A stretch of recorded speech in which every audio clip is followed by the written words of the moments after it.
آپ کی خدمت میں حضرت عمر رضی اللہ عنہ کا ایک عجیب قصہ ذکر کرتا ہوں، ذرا توجہ سے سماعت فرمائیے۔ ایک دفعہ دریائے نیل خشک ہو گیا، ہمیشہ چڑھا کرتا تھا، اسی سے آب پاشی ہوتی تھی، لیکن اس دفعہ نہ چڑھا۔ حضرت عمر بن عاص رضی اللہ عنہ یا حضرت عبداللہ بن عمر بن عاص عامل تھے۔ لوگوں نے آ کر عرض کیا، آپ رضی اللہ عنہ نے فرمایا، کبھی پہلے بھی ایسا ہوا ہے کہ تم کیا کرتے ہو؟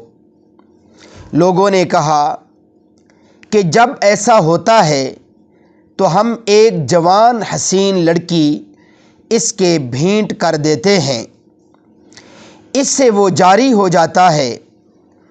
آپ رضی اللہ عنہ نے فرمایا کہ یہ تو جاہلیت کی رسم ہے، اسلام میں یہ رسم میں کبھی نہیں کروں گا، اور اب میں ایک خط خلیفہ کے نام لکھتا ہوں۔ چنانچہ انہوں نے حضرت عمر رضی اللہ تعالی عنہ کو ایک خط لکھا۔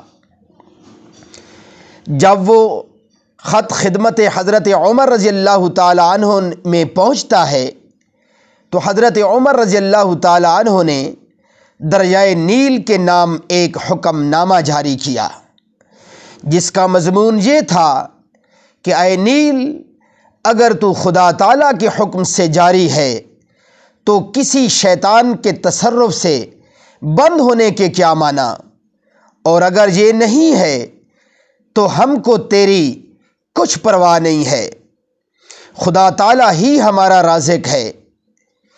آپ رضی اللہ تعالی عنہ کے اس لکھنے پر مخالفین ہنستے تھے اور کہتے تھے کہ دریا پر بھی حکومت کرتے ہیں، مگر میرے محترم سامعین، قلندر آنچے گوید دیدہ گوید، آپ کو شبہ بھی نہ ہوا کہ ایسا نہ ہوا، ایسا نہ ہو کہ میری عزت خراب ہو جائے اور مخالفین ہمارے اوپر ہنسیں۔ اس کی پرواہ کی بغیر انہوں نے دریائے نیل کے نام ایک رکا لکھا۔